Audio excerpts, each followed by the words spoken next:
चराचरम् तद्पदं दर्शितं येन तस्मै श्रीगुरुवे नमः। तस्मै श्रीगुरुवे नमः।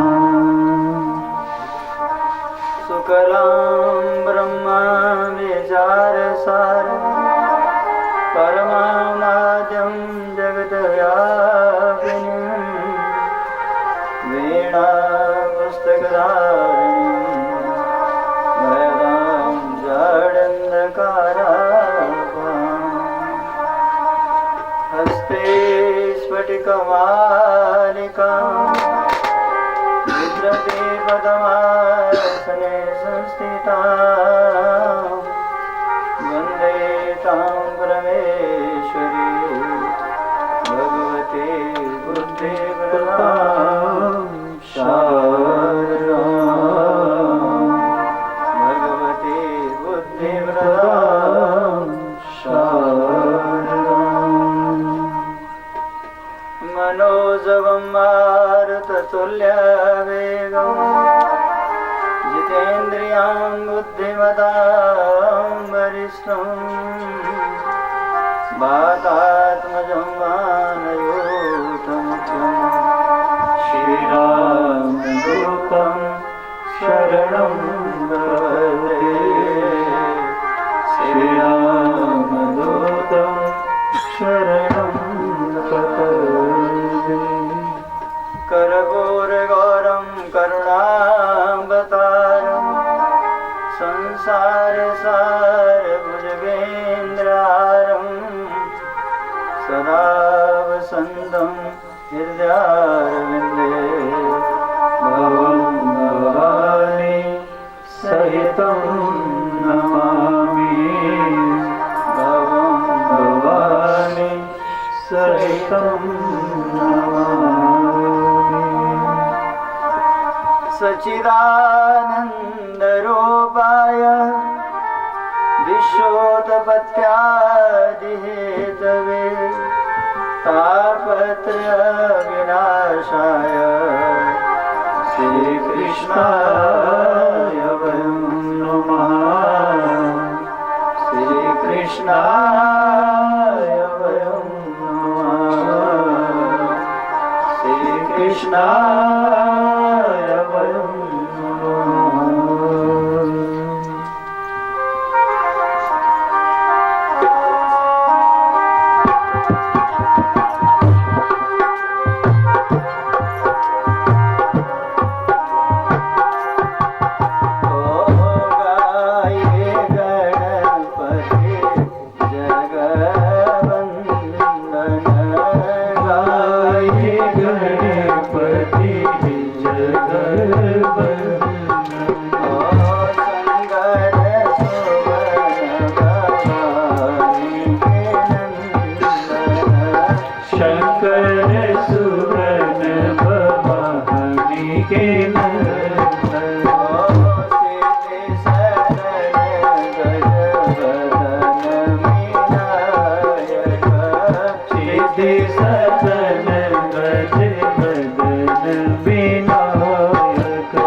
भागवत पुराण की जय हो। सुत हनुमान की जय हो। सियावर रामचंद्र भगवान की जय हो। सत्या सनातन धर्म की जय हो। सदगुरु भगवान की जय हो। माता की जय हो। बस्ती खेड़े की जय हो। सब संत जनों की जय हो। सब भक्त जनों की जय हो। जय जय श्री राधे श्याम।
परम मंगल श्रीमद् भागवत महापुराण परम संहिता परम वैष्णव संतों का परम धन श्रीमद् भागवत महापुराण परम संत श्री सूत जी महाराज राधा कृष्ण के युगल चरणों में वंदन करते हुए नैमिषारण्य में भागवत कथा का महात्म क्या है, इसकी महिमा क्या है, उसकी कथा का गुणगान रसगान सोनका दृश्यों को सुना रहे हैं।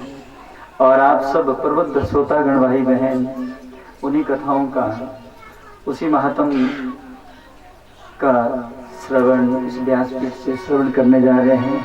आज के इस कथा मंडल में व्यासपीठ की ओर से आप सबका स्वागत, हार्दिक अभिनंदन।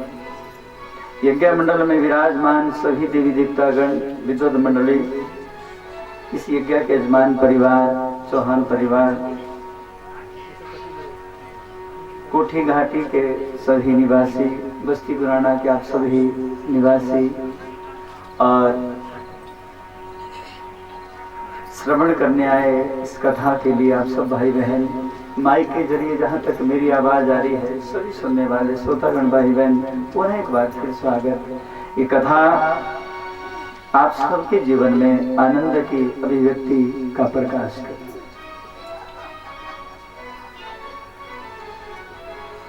जीवन में संकल्प उठते हैं, कुछ पूरे हो जाते हैं, कुछ पूरे नहीं होते। ईश्वर की कृपा हो, भगवान की कृपा हो और प्रारब्ध हमारा कहीं शुभ हो तो कोई न कोई कृपा जरूर होती है। अभी जब जल यात्रा चल रही थी और उससे पूर्व भी लग रहा था कि कुछ होने वाला है, कुछ आनंद बरसने वाला है। हमारे अंतःकरण से, हमारे हृदय से अगर एक हर्ष, उल्लास, खुशी, एक महक, एक आनंद अगर स्वयं छलके तो समझ लेना कि हमारा कार्य सही जा रहा है। अगर काम को करते करते कहीं विषाद हो जाए, ऐसे ही मन में चिंता हो जाए, कर तो रहे हैं लेकिन उसमें आनंद ना आए, खाना पूर्ति हो तो उसमें शायद लाभ कम ही मिलता है। मैं तो आप लोगों के बीच में हूँ 3 वर्षों से। ये ठीक है, यहाँ पाठशाला आते हैं, आए और गए, और बस्ती गुराना वालों का, कोठी वालों का अक्सर माखता रहता है, नाराजगी रहती है, गुरुजी हमारे घर नहीं आते। तो संयोग बना है 7-8 दिन का, तो देखते हैं मुझे कौन कौन अपने अपने घर बुलाता है। उसको तो मैंने कहा है वे पक्का आएंगे, आप ना भी बुलाएंगे तो भी आएंगे, क्योंकि इससे पूर्व तो सबके नहीं गए। और बड़ा अच्छा एक मौका ईश्वर की कृपा से मिला है। शीला जी भी बैठी हैं सामने, मूंछों वाले भी बैठे हैं। तो मैं तो कह रहा था भी धीरे धीरे हम आगे बढ़ रहे हैं, गुराना की तरफ जाएंगे। ये सब संयोग है, हमारे जीवन में आनंद मिले, खुशी मिले। निर्मला जी ने जब ये भाव रखा कि गुरुजी क्या ऐसा हो सकता है, मतलब क्यों नहीं हो सकता, आपका भाव अगर सच्चा और पक्का है तो ईश्वर जरूर उसमें प्रेरणा देता है। वो स्वयं उस काम को करते हैं। कैसे करते हैं, किस तरह से करवाते हैं, ये उनका कार्य है। इंसान को तो केवल शुरुआत करनी है, उसको तो बस एक कदम आगे देना है। और अगर हम एक कदम आगे देंगे तो मैं तो विचार भी कर रहा था, इनको बताया था आपका नाम निर्मला है, निर्मला का अर्थ होता है जिसका मन निर्मल हो। और आपके पति का नाम जगदीश है, जो सबके ईश है, तो आपको डरने की तो जरूरत है ही नहीं, काम अपने आप हो जाएगा, बस संकल्प उठाओ। इन्होंने वो संकल्प बांधा और मुझे लगा तो संकल्प जरूर पूरा होगा। तो आज वो शुभ घड़ी, वो शुभ योग, वो आनंद की अनुभूति इस प्रांगण में, इस गांव में, इस क्षेत्र में आई है।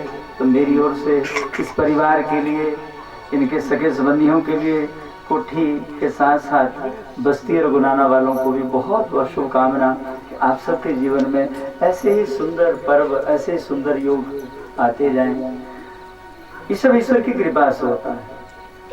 आज के समय में किसी के पास समय नहीं है, सबको भाग दौड़ है और सर समय की एक ऐसी अनुभूति है कि जिसको पूछो बस समय नहीं है। बच्चे से पूछो भी कहता है मेरे पास बहुत काम है, मम्मी होमवर्क बहुत मिला है, मेरे से काम मत बात मत करो। पापा से पूछो, पापा कहता है नहीं मुझसे बात मत करो, दफ्तर की बड़ी टेंशन है, बस मुझे सोचने दो। मम्मी को पूछो, मम्मी कहती है मुझे तो सारे घर के काम करने हैं, किसी के पास समय नहीं। और उसके बाद समय मिल जाए तो ये पीछा नहीं छोड़ता। खैर, इसके बीच में, इसके बावजूद एक सुंदर योग इस परिवार के मन में, इस परिवार के साथ साथ यहाँ के गांव वासियों के बीच में जो आया, उसकी जो खुशी की जो झलक है वो दिखाई दे रही है। और मेरा विश्वास है अगले 7 दिनों में खूब भगवान की कृपा सबके ऊपर बरसेगी, खूब आनंद रहेगा। और हमने 8 दिन तक गाएंगे भी यही कि जा सुपतित पावन बड़वाना, गा वही कवि श्रुति संत पुराना। जिस गान को, जिस अनुभूति को संत महात्मा श्रुतियां वेद पुराण गाते हैं, और भगवान का तो मान लो ताना बाना है, बड़वाना अर्थात उनका ताना बाना है। कौन सा ताना बाना कि हे जीव, तो बस इस मुख से, इस जीवा से भूल करके, क्रोध में, गुस्से में सो करके, बैठ करके, जैसे भी हो एक बार नाम तो ले ले, तेरा कल्याण हो जाए। बस नाम ले, यही। और कथाएं हम आगे गाएंगे। अजामिल ने गाया, उसका कल्याण हुआ। व्याध ने गाया, उसका कल्याण हुआ। गीधराज जटायु ने गाया, जो रोज मांस भक्षण करने वाला था, उसका भी कल्याण हुआ। उसके साथ साथ गजराज ने गाया, उसका कल्याण हुआ। प्रहलाद ने गाया, उसका कल्याण हुआ। कितने अनंत भक्तों की कथा भागवत में है। तो मैं समझता हूँ अगर इन सबका कल्याण हो सकता है तो हमारा जरूर हो। तो भागवत की आत्मा है राधा जी, तो अगर जीवन में राधा के चरणों की कृपा मिल जाए, उसको दूर मिल जाए, तो जीवन में मंगल हो। बोली राधे रानी मैया की जय हो। तेरी बिगड़ी बना देगी चरण रज राधा प्यारी की। तेरी बिगड़ी बना देगी चरण रज राधा प्यारी की। तेरी बिगड़ी बना देगी चरण रज राधा प्यारी की। सांवरिया से मिला लेगी चरण रज राधा प्यारी की। सांवरिया से मिला लेगी चरण रज राधा प्यारी की। कन्हैया से मिला लेगी चरण रज राधा प्यारी की। कन्हैया से मिला देगी चरण रज राधा प्यारी की। जय हो।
बचा लेगी चरण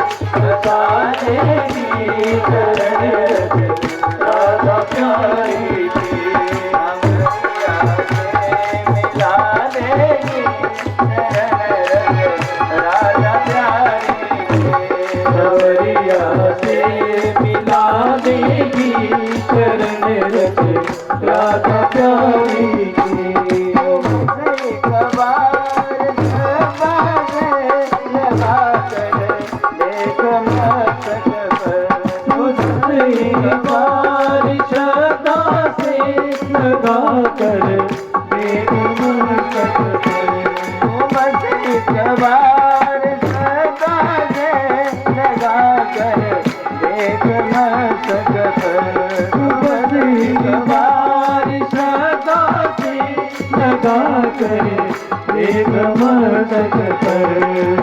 एक समत जगा देंगे चरण रज राधा प्यारी, जगा देगी चरण रज राधा प्यारी की, बना देगी चरण रज राधा प्यारी, तेरी बिगड़ी बना देगी चरण रज राधा प्यारी की, हमरे आसे मिला देगी चरण रज राधा प्यारी की, सबरिया से मिला देगी चरण रज राधा प्यारी की, राधा प्यारी की, चरण रज राधा प्यारी की, राधा प्यारी की, चरण रज राधा प्यारी की। रानी मैया की जय। सौन का ऋषि नैमिषारण्य में इकट्ठे हुए और अपने गुरुदेव के चरणों में वंदन किया और प्रार्थना की, गुरुदेव कलयुग के जीवों के लिए परम कल्याण का परम साधन क्या है, कैसे कलयुग का जीवन में शांति पाए। ऐसी कोई कथा, ऐसा कोई कथा का सार गुरुदेव हमें सुनाएं, जिससे हमारा चौमासा यानी कि 4 महीने का जो वक्त है वो माला जपते जपते थक जाएगा, तो साथ साथ अगर हम भगवान की कथा भी सुनेंगे तो जीवन में आनंद आएगा। जब ये प्रसंग सूत जी ने सुना तो बड़े गदगद हुए और कहा, प्रीति सौनक चिंतये हयतो वचनी विचार्य च, सर्व सिद्धांत निष्पन्नम संशयार भयनाशनम, निगम कल्पतरोर गलितम फलम, सुख मुखादमृत द्रव्यासयतम, पिबतम भागवतम रसमालयम हरो, रसिका भुवि भावुका, रसिका भुवि भावुका। एक सौन का दृश्य आप सबने बड़ा सुंदर प्रसंग किया है। मेरे गुरुदेव व्यास जी ने भागवत पुराण की रचना कर रखी है और मैंने उनसे ये पुराण सुना है और मेरे गुरुदेव के पुत्र सुखदेव ने इसको गाया है। उसी कथा का गुणगान हम सब मिलकर के गाएंगे और इस कथा का बड़ा सुंदर फल है। जो भी इस कथा को सुनता है, जिस कथा के आश्रय में रहता है, उसका जीवन आनंद से अभिभूत हो जाएगा। जो जैसी कामना लेके, जैसी भावना लेके इस कथा के आश्रय में आता है, सौन का दृश्य, उसकी वो भावना पूर्ण होती है। अन्न चाहने वाले को अन्न मिलता है, धन चाहने वाले को धन मिलता है, विद्या चाहने वाले को विद्या मिलती है, मान सम्मान चाहने वाले को मान सम्मान यश मिलता है, नौकरी व्यापार चाहने वाले को उसकी मनोकामना इच्छित भावना पूर्ण होती है। ये कथा कलयुग के घोर काल से तारने वाली, मंगल करनी कलिमल हरनी, व्यास कथा भव सब दुख हरनी। मंगल शीतल करने वाली है कथा, और जितने भी कलयुग के जो दोष हैं उन दोषों से निर्मुक्त करने वाली है, अर्थात आनंद देने वाली है। मेरे गुरुदेव ने कथा जो रची है, भव सब दुख हरने, इस संसार सागर से तारने वाली। बोलिए भागवत पुराण की जय। और यही नहीं, निज संदेह मोह भ्रम हरनी, करो कथा भव सरिता तरनी। निज संदेह मोह भ्रम हरनी, करो कथा भव सरिता तरनी। करो कथा भव सरिता तरनी। करो कथा भव सरिता तरनी। निज संदेह मोह भ्रम हरनी। हे सौनकादि ऋषियों, ये भागवत की कथा निसंदेह, अर्थात मन में जो भ्रांति है, मन में जो संताप है, उसको मिटाने वाली है और इस संसार सागर के मोह को दूर करने वाली है। ऐसी परम पावनी कथा है।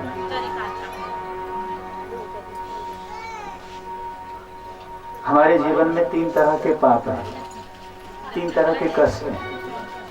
पहला कष्ट है देह का, शरीर का। किसी न किसी रूप में कोई न कोई शारीरिक तौर पर कष्ट पा रहा है। किसी को टांग में दर्द है, किसी को बाजू में दर्द है, किसी को सिर में दर्द है, किसी को आंख में दर्द है, किसी को कान है, कोई न कोई दिक्कत है। ये देह का कष्ट है। दूसरा दुख है मन का। मन से भी दुख है कहीं न कहीं। अगर परिवार, घर वाले या बच्चे अगर सही मार्ग में हैं, आज्ञा में रहते हैं, तब तो मन खुश रहता है। अगर परिवार आज्ञा का पालन ना करे तो मन को दुख होता है। या परिवार सब सही है, सारी चीजें ठीक हैं, तो मन के अनुरूप अगर फसल खेत में नहीं हो रही है तो भी मन दुखी है। मन के अनुरूप अगर नौकरी नहीं मिल रही है तो भी मन दुखी है। या समाज में कोई प्रतिष्ठा नहीं हो रही है, इज्जत मान नहीं बन रहा है तो भी मन दुखी रहता है। और कहा, हे सौनकादि ऋषियों, शरीर की व्याध हो जाए, शरीर का कष्ट हो जाए तो उसका इलाज तो डॉक्टर वैद्य के पास है, कोई दवाई मेडिसिन मिल जाएगी। लेकिन मन का जो रोग है उसकी दवाई किसी डॉक्टर वैद्य के पास नहीं। डॉक्टर के पास जाएंगे ना, वो सोने की गोली दे देगा और कहेगा भैया बस सोए रहना, और कोई दवाई नहीं। बस जितना सोएंगे उतना ही जीवन में आनंद।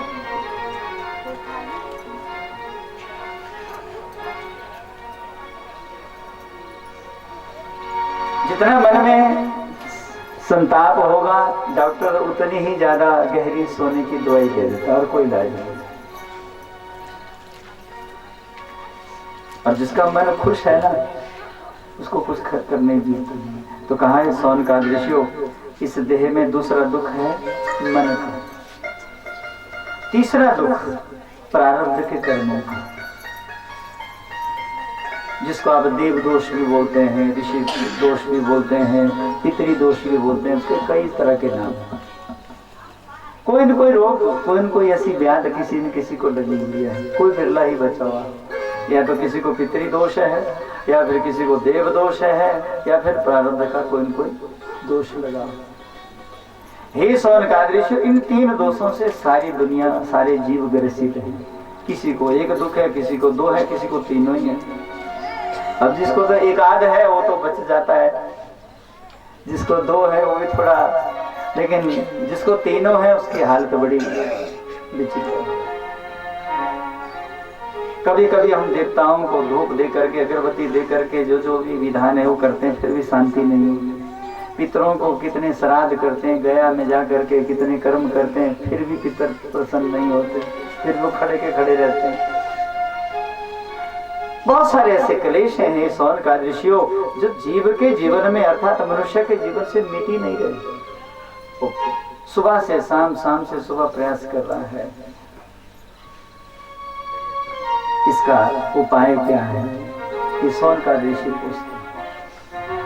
इसका उपाय सूर्य कहते हैं कि उपाय है, अगर मेरे गुरुदेव के द्वारा रचित ये भागवत कथा कोई प्राणी, कोई जीव अगर एक बार भी श्रद्धा पूर्वक, विश्वास पूर्वक सुन ले और जीवन में कोई ना कोई सूत्र उतार ले तो जीवन सुख से भर जाएगा।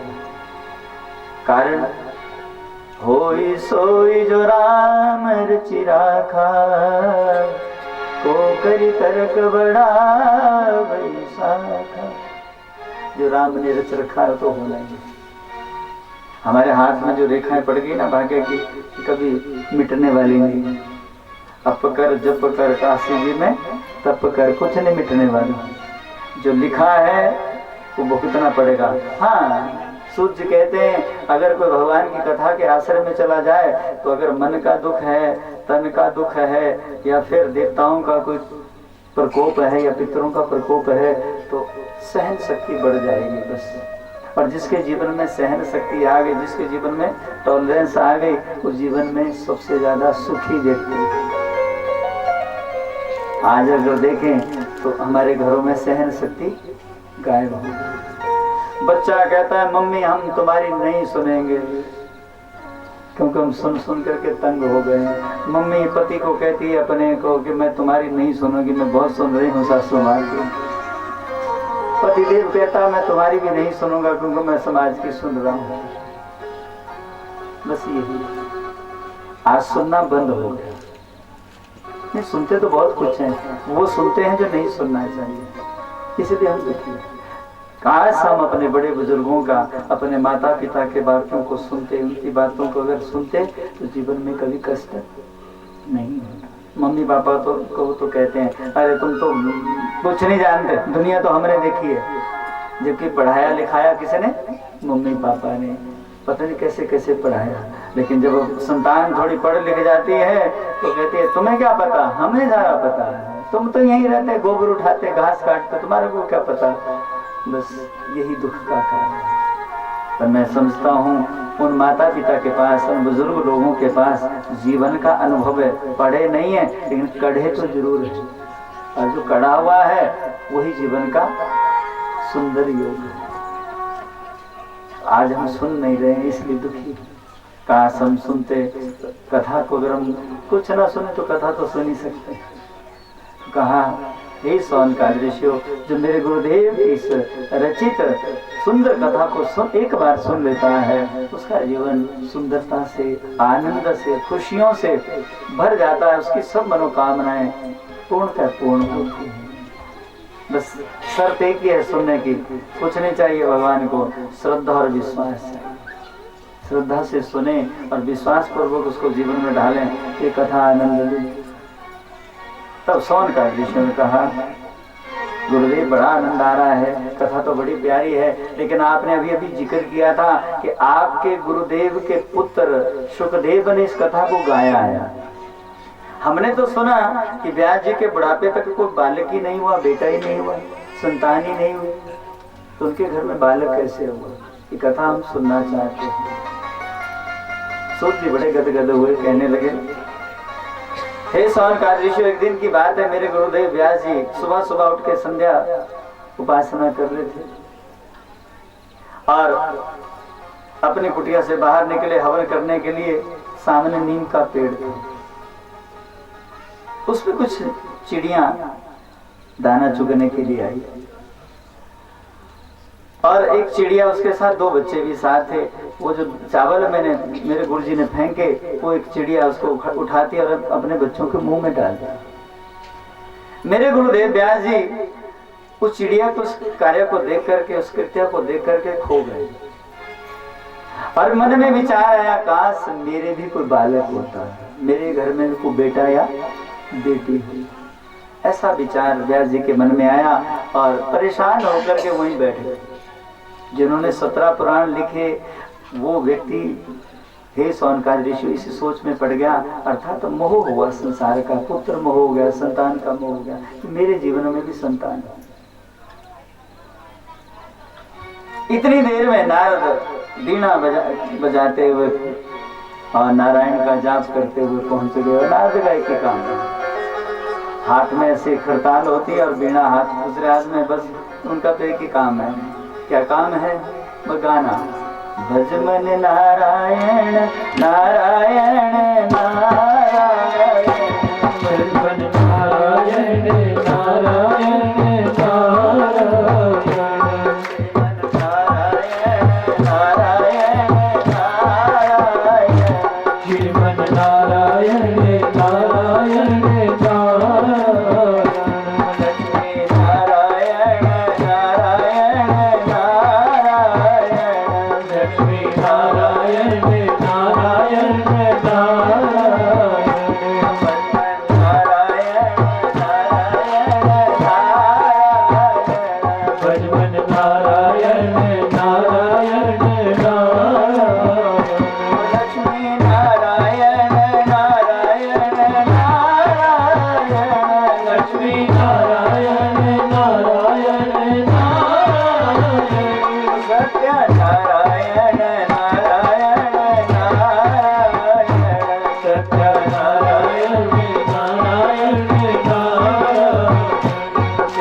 व्यास जी ने आदर सत्कार किया, लेकिन खिन्न दुखी देखा व्यास जी को।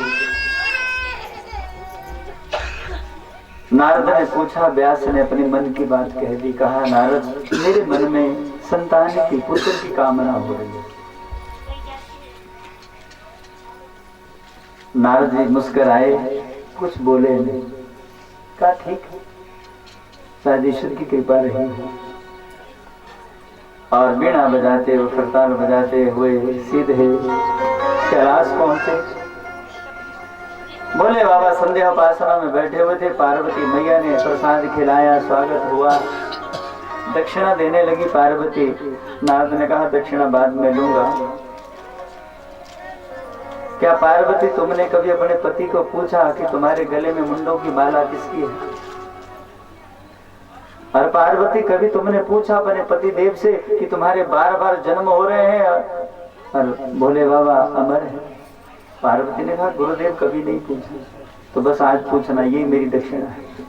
बस ये कह के नारद चले गए। थोड़ी देर बाद भोले बाबा आए। पार्वती परेशान है क्योंकि गुरु जी के द्वारा दिया हुआ सूत्र दिमाग में चला गया है। प्रसाद केवल भोले बाबा को सामने रखा। भोले बाबा ने कहा, कुछ हुआ है कि आप प्रसाद ग्रहण नहीं करेंगे? पार्वती ने कहा, महाराज मेरे सिर में दर्द हो रही है, बस मुझसे ज्यादा बात मत करो। भोले बाबा ने कहा, कैलाश में कभी सिर दर्द हो ही नहीं सकता, क्या कोई यहाँ आया था? पार्वती ने कहा, हाँ मेरे गुरु जी आए। मैं बोले बाबा सब समझ गए, कुछ आज हुआ है। कहा, पार्वती क्या कहा गुरु जी ने? कि महाराज पूछा है कि आपके गले में मेरे रहते हुए मैं सुहागिन हूँ, ये मुंडों की माला, ये शमशान वासियों की माला क्यों पहन रखी है? अब ये बताओ मुझे, मेरे कितने जन्म हो गए, बार बार जन्म लेना पड़ता है, आपके लिए तपस्या करनी पड़ती है, और एक आप हैं जो अमर है, तो वो जड़ी बूटी, वो रस मुझे भी पिलाओ। जब पार्वती ने कहा तो भोले बाबा ने टाल दिया। कहा, पार्वती फिर कभी करेंगे इस बात पे चर्चा, आओ दोनों मिलकर के प्रसाद ग्रहण करें। पार्वती ने कहा, नहीं मैं खाऊंगी तब जब मुझे इसके उत्तर मिल जाएगा।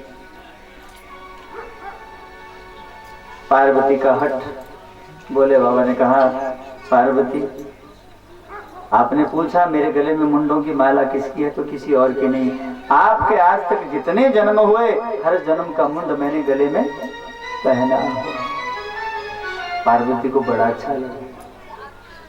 कहा, महाराज मेरा दूसरा प्रश्न, मेरे बार बार फिर जन्म क्यों हो रहे हैं? 108 अगर मेरे जन्म हो गए तो आपने मुझे संभाला क्यों नहीं, ज्ञान क्यों नहीं दिया? बोले बाबा ने कहा, मैंने हर जन्म तुझे ज्ञान देने की कोशिश की, लेकिन तेने मेरा वो ज्ञान सुना नहीं। तब पार्वती ने कहा, फिर देरी किस बात की, वो रस मुझे भी पिलाओ, वो आनंद का ज्ञान मुझे भी दो। बोले बाबा ने कहा, वो ज्ञान अगर सुनना है उसको जानना है पार्वती, फिर यहाँ नहीं किसी विशेष स्थान पर, गुप्त स्थान पर जाना था। पार्वती ने कहा फिर चलो जहाँ भी वो ज्ञान दिया जा सकता है। बोले बाबा पार्वती को लेकर के अमरनाथ गुफा चले गए। वहां जाकर के 3 बार ताली बजाई। जितने जीव वहां गुफा में थे सब चले गए, लेकिन एक मैना जो गर्भ अवस्था में थी वो भी वहां से उड़ी, लेकिन अंडा वहीं गिर गया। बोले बाबा ने फिर ताली बजाई, देखा कोई जीव तो नहीं है। तब पार्वती ने पूछा महाराज ये आप ताली क्यों बजा रहे हैं? बोले बाबा कहते हैं भवानी ये कथा सबके लिए सुलभ नहीं है, ये कथा सबको प्यारी नहीं लगेगी। अभक्ता विज्ञाया न ददो सा कथा मृतम श्रीमद्भागवती भारता सुराणानपि दुर्लभः। ये भागवत की कथा ये पार्वती सबके लिए सुलभ तो है, तो सबको अच्छी लगे जरूरी नहीं है, क्यों कथा में मन नहीं लगता। घर के काम काज बड़ी जल्दी याद आते हैं, कथा कहाँ प्यारी लगती है। हाँ संसार की व्यथा मिल जाए, निंदा स्तुति मिल जाए, तब तो रात कैसे कट जाए कोई पता नहीं। तब तो कहता अच्छा ही बताओ सासू ने बहू को कैसे कैसे पीटा, फिर क्या हुआ, या बहू ने सास, जो भी है इसके आगे क्या हुआ था बहन जी बताओ आगे। तब तो नींद भी गायब, सब गायब। और अगर भगवान की कथा लगे बहुत हो गया जी, बहुत सुना हुआ, बंद करो बस, बहुत है, बस यही फर्क है। संसार की व्यथा जो आनंद तो नहीं देती, लेकिन थोड़ी देर बड़ी अच्छी लगती है। भगवान की कथा जो बहुत जीवन को आनंद देती है, लेकिन बहुत जल्दी पार्वती रुचती नहीं है। जैसे वैद्य की दवाई बुखार आने पर कड़वी होती है, स्वाद नहीं लगता, ऐसे भगवान की कथा भी कभी कभी कड़वी लगती है, इसलिए उसमें रस नहीं आता। हाँ एक बार अगर उसका रस जीवन में आना शुरू हो गया पार्वती, फिर तो आनंद ही आनंद बरसता है। बोलिए भागवत पुराण की जय हो। गृह कार्य जनाना जंजाला अति दुर्गम शैल विशाला। पार्वती हमारे जो घर के काम काज है ना, उसके जंजाल में जीव फंसा हुआ है, छूट ही नहीं पा रहा है। वो सोचता है आज नहीं कल, कल नहीं परसों, परसों नहीं नरसों कर लूंगा, लेकिन वो नरसों कभी नहीं आता, काल जरूर आता है। तो पार्वती काम करते हुए जो जो भी जीवन के क्षेत्र हैं बस उसको करते जाओ और हरि गुण कथा गाते। काम करते रहो नाम जपते रहो नाम, धन का खजाना बढ़ाते चलो, कृष्ण गोविंद गोपाल गाते चलो। बस एक हाथ से संसार को पकड़ो, दूसरे हाथ से पार्वती मेरे भगवान को पकड़ लो, बस जीवन में कल्याण हो। बोले बाबा तो पार्वती ने कहा महाराज फिर देरी मत करो, कथा सुनाओ। बोले बाबा कथा सुनाते हैं। 11 स्कंद की कथा सुनाई और पार्वती को नींद का झोंका टूका आ गया। नींद तो आती कथा बड़ी जल्दी आती। मैं तो कहता हूँ जिसको नींद ना है ना घर में, वो कथा में आ जाए तुरंत नींद आ जाएगी, ये तो डॉक्टर की दवाई खानी पड़ती। नींद आ गई और कथा का प्रभाव ये हुआ जो उस मैना का वहां अंडा जो मृत हो गया था, भगवान की कथा सुन करके उस अंडे में जीवन आ गया। पार्वती को जैसे नींद का झोंका आया, मैना के सुख ने, तोते ने देखा कथा कहीं टूट ना जाए, इसलिए मैना का ये बालक, मैना का ये तोता पार्वती की जगह हुंकारा भरने लगा। तो तोता कैसे करता, ऐसे करता है, वो हुंकारे भरने लगा। जैसे भगवान के मोक्ष की कथा, भगवान के गोलोक की कथा समाप्त हुई, पार्वती की नींद खुल गई। कहा महाराज रुको रुको रुको जरा, मेरे को नींद का झोंका आ गया था, ये बताओ जब से भगवान गोलोक हो गए उसके बाद क्या हुआ। बोले बाबा ने कहा तेने कथा नहीं सुनी। महाराज क्षमा करें मुझे नींद का झोंका आ गया था। फिर कथा कौन सुन रहा था, हुंकारा कौन भर रहा था।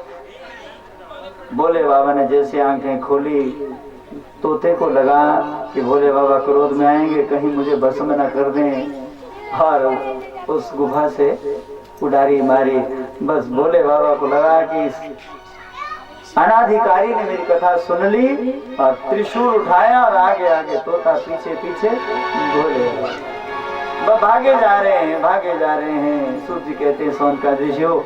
और उधर संयोग देखिए, संत की कृपा हुई है व्यास जी के ऊपर।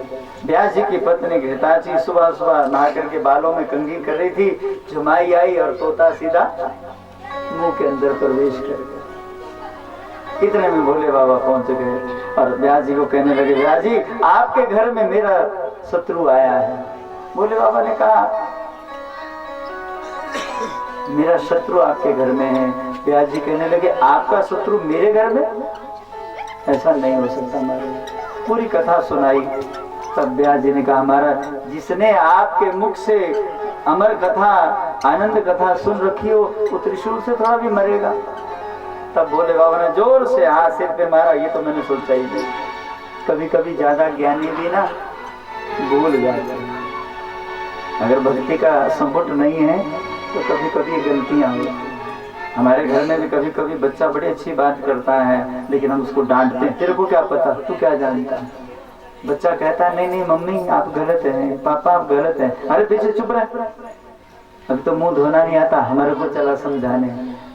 बस यही हमारे जीवन की एक विडंबना है। सुनो बच्चे की, कभी वो भी बड़ी अच्छी अच्छी बात करता है। जब भोले बाबा ने हाथ सिर पे मारा कि व्यास जी तो मैंने सोचा ही नहीं। तब व्यास जी ने कहा, महाराज आ ही गए हैं तो जरा हमारा प्रसाद भी ग्रहण करके जाओ। व्यास जी ने अपनी पत्नी घृताची को बुलाया, भोले बाबा के चरण बखारे, जो जो फल कंद मूल से खिलाए और कहा, भोले बाबा बस हमारे ऊपर कृपा का प्रसाद बनाए रखिए। स्तुति की है। बोलिए उमापति महादेव की जय हो। शंकर भोला भाला बड़ा ही मत वाला है। शंकर भोला भाला बड़ा ही मत वाला है। शंकर भोला भाला बड़ा ही मत वाला है। शंकर भोला भाला बड़ा ही मत वाला है। जटा में जिंदगी गंगा विराजे, जटा में जिंदगी गंगा विराजे, जटा में जिंदगी गंगा विराजे। जल कर कौनी जय मलाई मतवाला है। जल जल कौनी माला बड़ाई मतवाला है। शंकर भोला भाला बड़ाई मतवाला है। शंकर भोला भाला बड़ाई मतवाला है। खाने को मांगे आग धतूरा, खाने को मांगे आग धतूरा, खाने को मांगे आग धतूरा, खाने को मांगे आग धतूरा। को विष का प्याला बनाए मतवाला है। पीने को विष का प्याला बड़ाई मतवाला है। को विष का प्याला बड़ाई मतवाला है। पीने को विष का प्याला बड़ाई मतवाला है।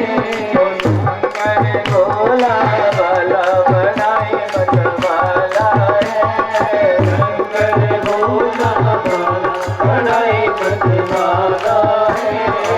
संग में जिनके गौरा विराजे, संग में जिनके गौरा विराजे, संग में जिनके गौरा विराजे, संग में जिनके गौरा विराजे, संग में जिनके गौरा विराजे, संग में जिनके गौरा विराजे।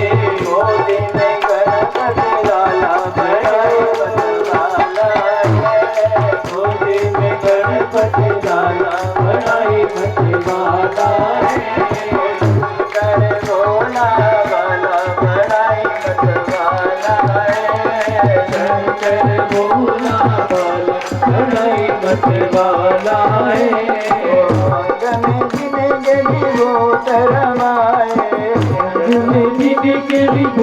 रमाए संग में जिनके भूत रमाए संग में जिनके भूत रमाए हाथों में डमरू बजाए मतवाला है हाथों में डमरू वाला बड़ाई मतवाला है शंकर भोला बाला बड़ाई मतवाला है शंकर भोला बाला बड़ाई मतवाला है मतवाला है बड़ाई मतवाला वाला है बड़ाई मतवाला है बड़ाई मतवाला है भोले बाबा प्रसन्न हुए और आशीर्वाद दिया। हे ब्यास जी, मैं वरदान देता हूँ कि आपके घर में ये जो सुख आपकी पत्नी के मुख में गया है, यही आपके घर में सुंदर बालक बन करके जन्म लेगा। ब्यास जी के मन की जो इच्छा थी वो नारद की कृपा से पूरी हो। तो अगर हम सत्संग करेंगे, अच्छा संग करेंगे ना, तो किस तरह से कृपा जीवन में हो जाए कोई पता नहीं। हे सोन का दृश्य 12 वर्ष तक सुख वो तोता माँ भेताची बिटवा के पेट में रहा। 12 वर्ष के बाद जब व्यास जी ने कहा कि बालक बाहर निकलो, तुम्हें कोई खतरा नहीं है, तब 12 वर्ष के बाद सुंदर बालक का जन्म व्यास जी के घर में हुआ। और देह स्वरूप तो मनुष्य की तरह था, नाक जो है वो तोते की तरह लंबी थी। नामकरण हुआ सुखदेव। बोलिए सुखदेव जी महाराज की जय हो। पिबतं भागवतं रसमालयं मुहुरसो रसिका भुवि भावुका। हे सोनकार ऋषियों, मेरे गुरु के पुत्र सुखदेव ने इसी भागवत कथा रूपी आम के फल को बस चोंच मारी है। आप तो जानते हैं, अगर आम के पेड़ में आम के फल को अगर तोता थोड़ी सी चोंच लगा दे ना, वो फल ज्यादा मीठा होता है।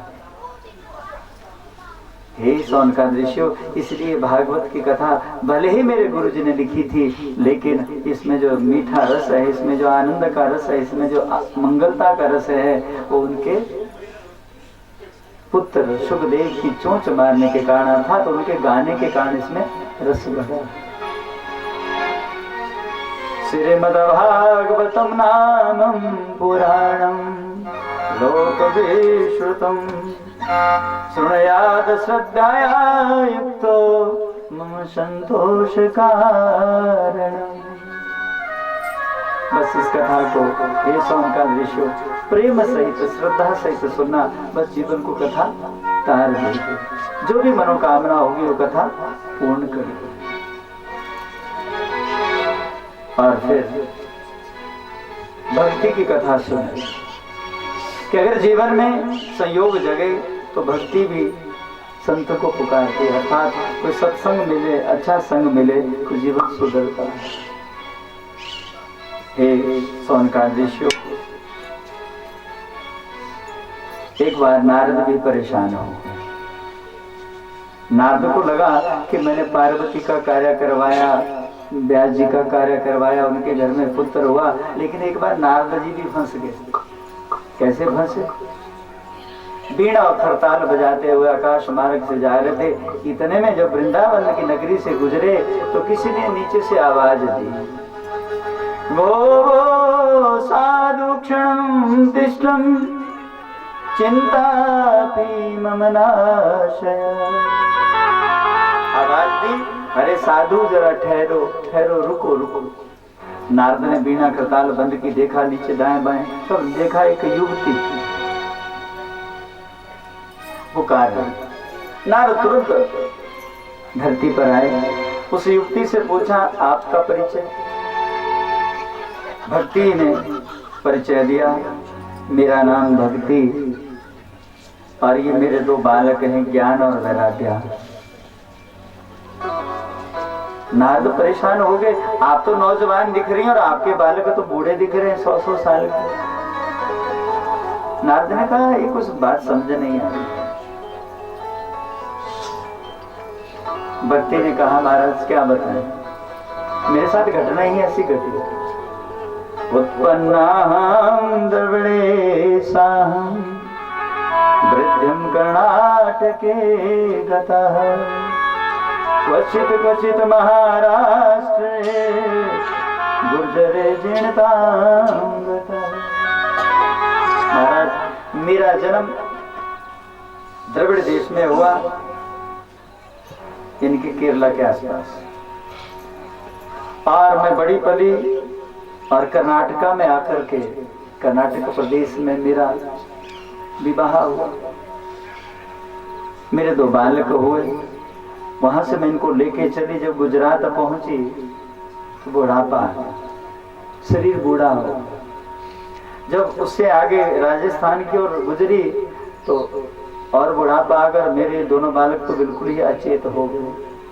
पंजाब हरियाणा की धरती से होते हुए जैसे कैसे मैं जैसे ही वृंदावन की इस पावन मंगलमय धरती पर पहुंची, महाराज हे मुनिवर एक अचंबा हुआ, मैं तो नवयुवती बन गई, मेरा बुढ़ापा तो गायब हो गया, लेकिन मेरे बालक जर्जर अवस्था में है, इनका बुढ़ापा नहीं गया, ये अचेत पड़े हैं, आपके पास कोई उपाय है तो करिए। नारद ने कहा अभी चुटकी में कर देता हूँ। ज्ञान और वैराग्य में कोई मंत्र फूंका जो गाते रहते थे नारायण नारायण, कुछ नहीं हुआ। गंगा का जल यमुना का जल सब पिलाया, कुछ नहीं हुआ। झाड़ा फूंक किया, कुछ नहीं हुआ। वेद की ऋचाएं नारद ने गाई, कुछ असर नहीं हुआ। परेशान हो गए नारद। ऐसा उनका दृश्य।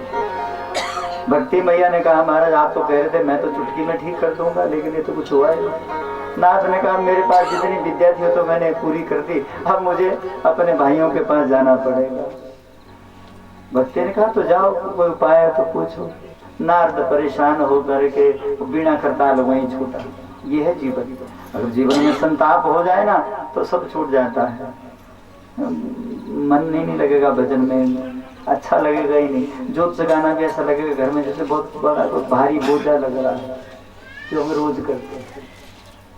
यही संताप है, यही मन का कष्ट है। और अगर कष्ट से बचना है ना तो बस राधे राधे गाते जाना, क्योंकि राधे राधे गाएंगे ना तो जीवन बदलेगा, जीवन की तकदीर भाग्य का संयोग सुधरेगा।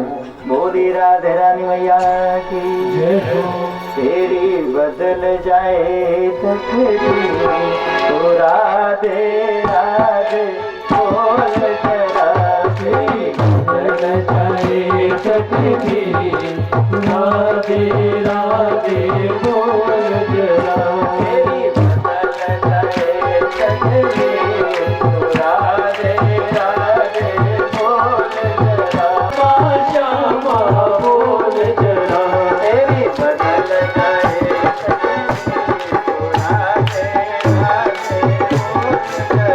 तेरी बदल जाए तकदीर, राधे राधे बोल जरा। हरि ओम।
बोल जरा, राधे राधे बोल जरा, राधे राधे बोल जरा, श्यामा श्यामा बोल जरा, श्यामा श्यामा बोल जरा, राधे राधे बोल जरा, राधे राधे बोल जरा।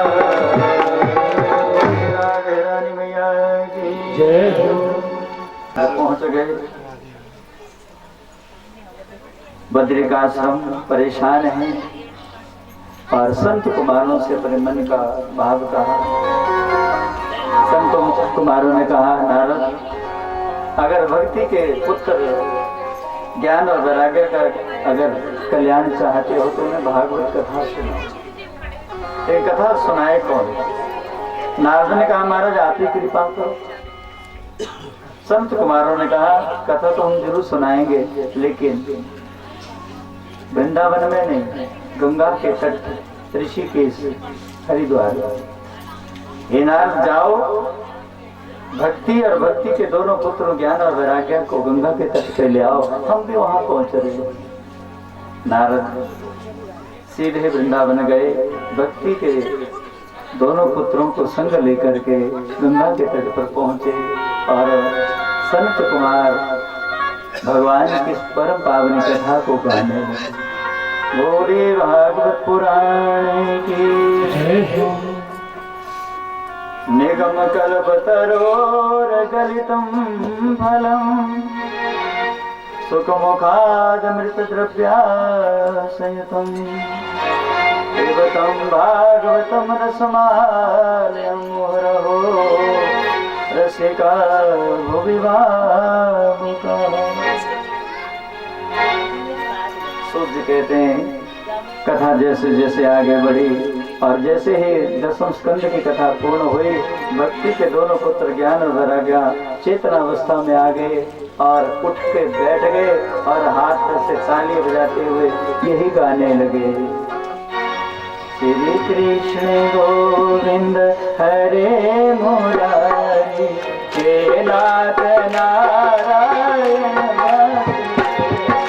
श्री कृष्ण गोविंद हरे मुरारी, हे नाथ नारायण वासुदेवा।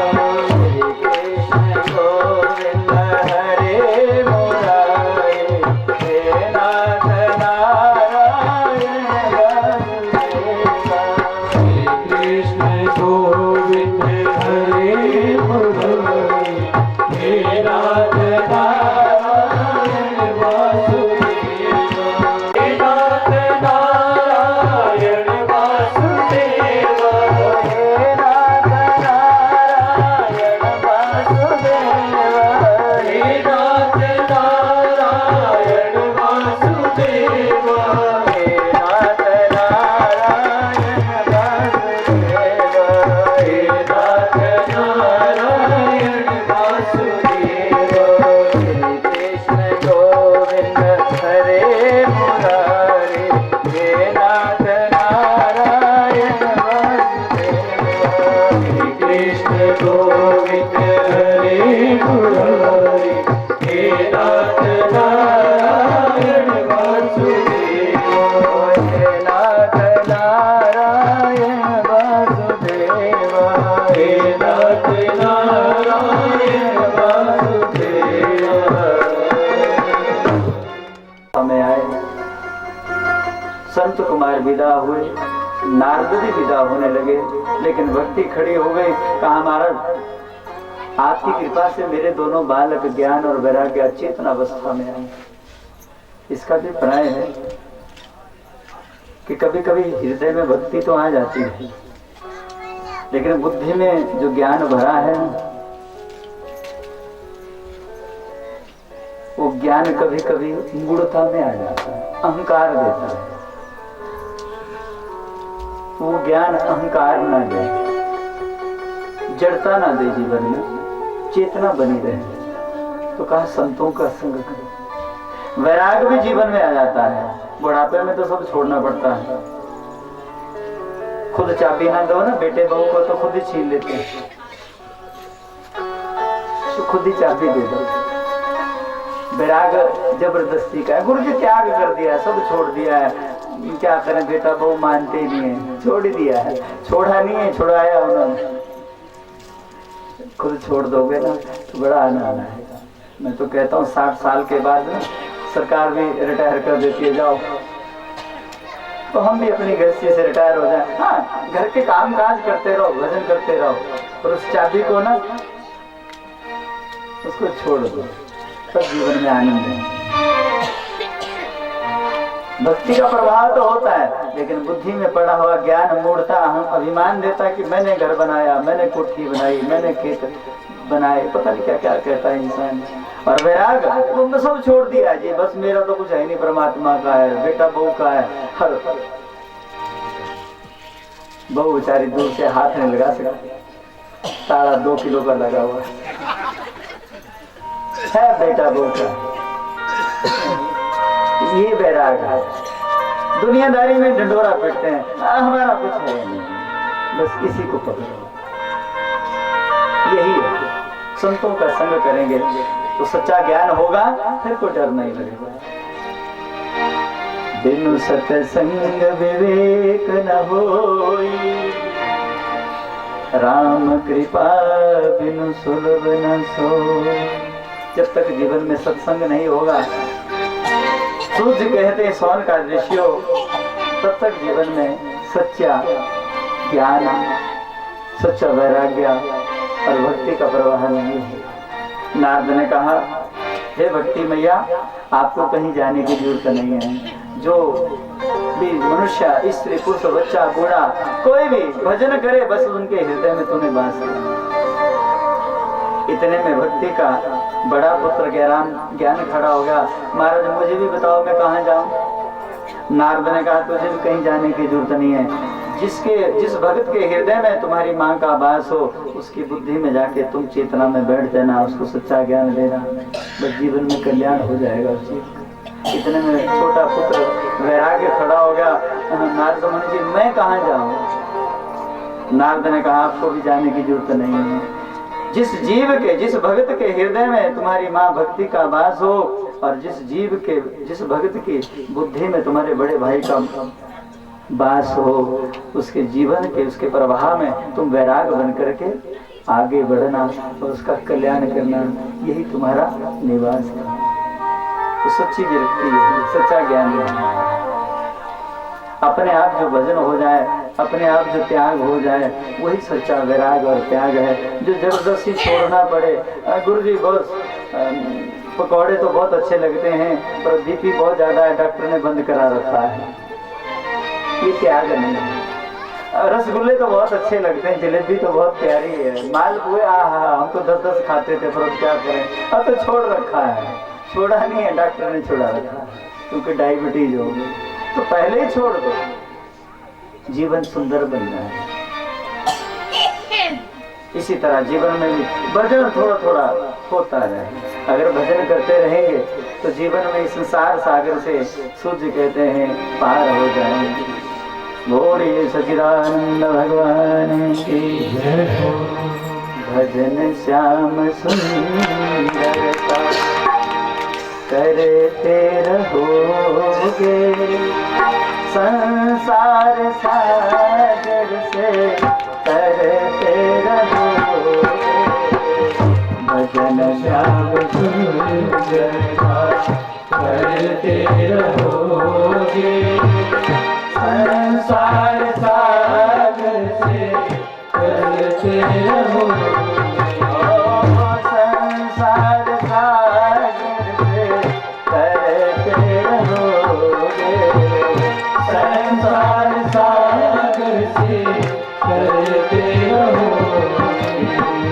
कृपानाथ तुझको मिलेंगे किसी दिन, कृपानाथ तुझको मिलेंगे किसी दिन, कृपानाथ तुझको मिलेंगे किसी दिन, कृपानाथ तुझको मिलेंगे किसी दिन, मिलेंगे किसी दिन, कृपानाथ तुझको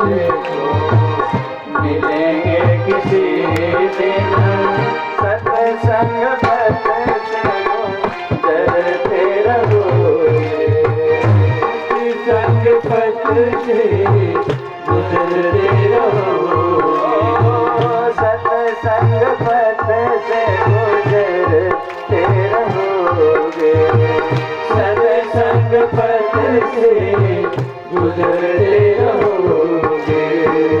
भजन श्याम सुंदर का करते रहोगे, संसार सागर से तरते रहोगे, भजन श्याम सुंदर का करते रहोगे, संसार सागर से तरते रहोगे, संसार सागर से तरते रहोगे, संसार सागर से तरते रहोगे। रहोगे हृदय पर सदी के सदा तुम, रहोगे हृदय पर सभी के सदा तुम, रहोगे हृदय पर सभी के सदा तुम, रहोगे हृदय पर सभी के सदा तुम, सभी के सदा तुम, रहोगे हृदय पर सभी के सदा तुम। अभिमान गिरी से उतरते रहोगे, अभिमान गिरी से उतरते रहोगे, भजन श्याम सुंदर का करते रहोगे, संसार सागर से तरते रहोगे, संसार सागर से चलते रहोगे, संसार सागर से तरते रहोगे, संसार सागर से चलते रहोगे। न होगा कभी दुख मन को तुम्हारे, न होगा कभी दुख मन को तुम्हारे, होगा कभी दुख मन को तुम्हारे, न होगा कभी मन को तुम्हारे, मन को तुम्हारे, न होगा कभी दुख मन को तुम्हारे, जो अपनी बनाई से बचते रहोगे, अपनी बनाई से बचते रहोगे, भजन श्याम सुंदर का करते रहोगे, संसार सागर से तरते रहोगे, संसार सागर से तरते रहोगे, संसार सागर से तरते रहोगे, संसार सागर से तरते रहोगे। कभी भूल से भी बिगड़े तुम्हारी, कभी भूल से भी बिगड़े तुम्हारे, कभी भूल से भी बिगड़े तुम्हारी, कभी भूल से भी बिगड़े तुम्हारे, बिगड़े तुम्हारे, कभी भूल से भी बिगड़े तुम्हारे, मोहन मुझे से मनाते रहोगे, मोह को दिल से मनाते रहोगे, भजन श्याम सुंदर का करते रहोगे, संसार सागर से तरते रहोगे, श्याम सुंदर का चलते रहोगे, संसार सागर से करते रहोगे, संसार सागर से तरते रहोगे, संसार सागर से तरते रहोगे।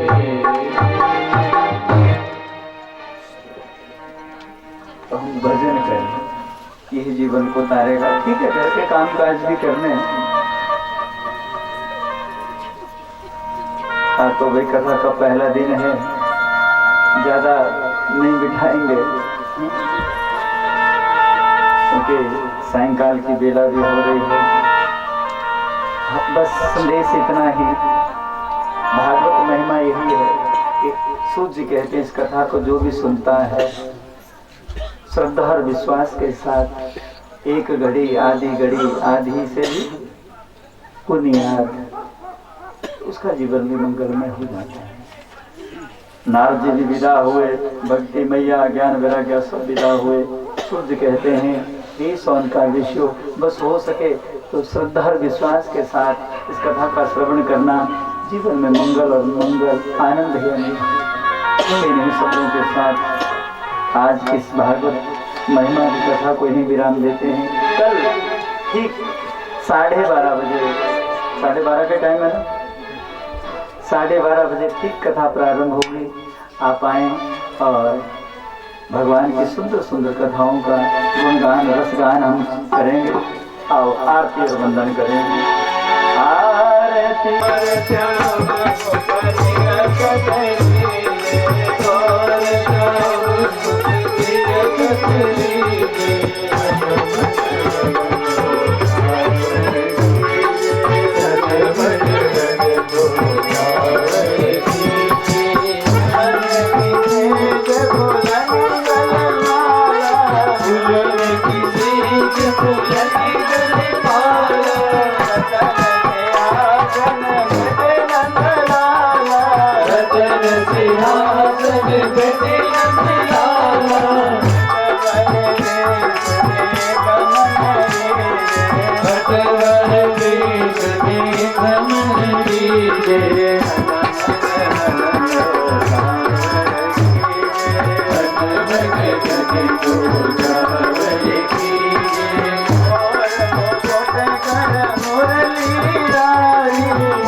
तत्पुरुषाय विद्महे महादेवाय धीमहि तन्नो रुद्रः प्रचोदयात्।